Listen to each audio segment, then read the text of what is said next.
Hello, I'm Janelsi, and in today's video, I'll be talking about mental health, most importantly, the mental health of healthcare workers. And we all know that mental health is really important, but just how important is it for these healthcare professionals that are directly or indirectly involved in the healthcare system? And I'll also be discussing how complex this issue really gets. Although mental health seems like a private and personal topic that will speak one-on-one with your professional therapist, which is true, what is also true is that it's our responsibility as a community and society to ensure that these healthcare workers are taking care of themselves before they start taking care of anyone else. There are many ways that we can accomplish this, which I'll be discussing later on, but first, a brief summary on the topics I'll be discussing in this video. First, we have mental health, course, and how it affects these healthcare professionals in their performance. Later, we have how mental health directly affects the human body. And lastly, I'll discuss what we can do to help this issue. According to the Springer Link Journal studies published in late November of 2022, healthcare workers encounter job demands such as long shifts, life or death issues, crucial decision makings, and are exposed to suffering in a constant death cycle. As a healthcare professional or healthcare worker, and as a student myself, I have noticed how detrimental it is for my mental health being to encounter and be in an environment with people that act selfishly, that show minimum to no respect to one another. And at times, it makes me question my own knowledge, my own worth, as well as it lowers my self-esteem. I also wonder whether these people know that I'm here to help them and that I care for them. And I'm also a human being with pre-existing emotions, anxieties, and insecurities.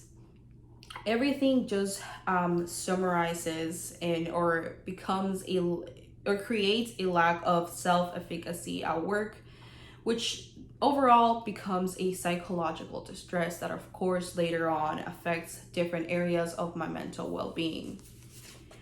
When healthcare workers find themselves in a point of emotional tiredness, this is quick to reflect in their performance and their surroundings, which can be dangerous due to the fact that these healthcare professionals not only deal with the health of people, but also their lives.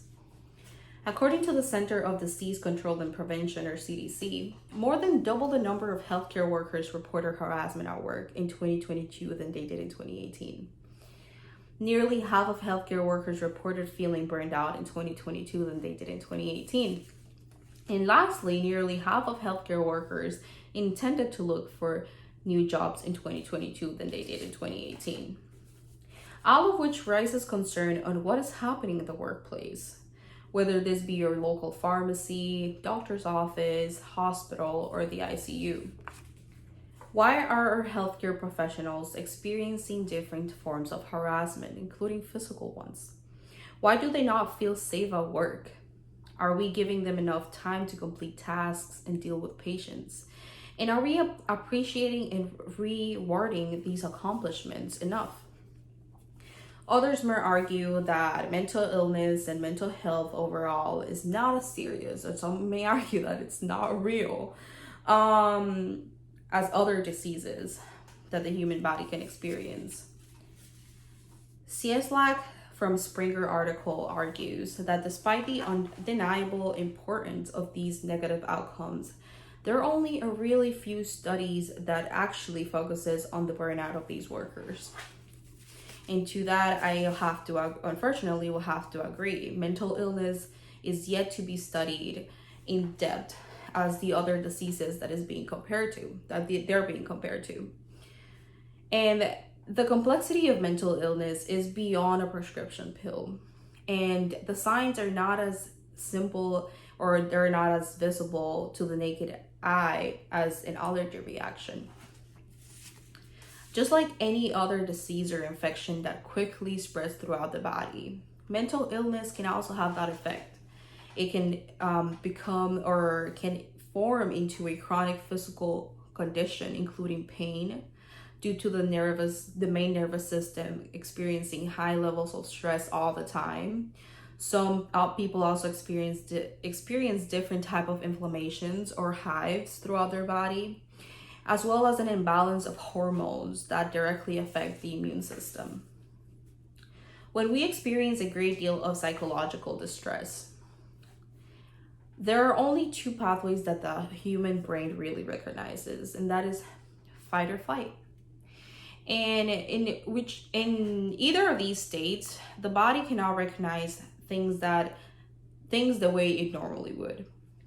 Like a little kitten could look like a lion, and a little problem could feel like the world is ending if we don't solve it immediately or we don't do it well. As an individual, community, and society, we need to take care of our healthcare workers by creating safe environments that allows them to express themselves, their worries, their burdens, their concerns in the workplace freely and without fearing of some type of penalty from any type of management. Additionally, making sure these workers are given considerate shifts with breaks in between would also help.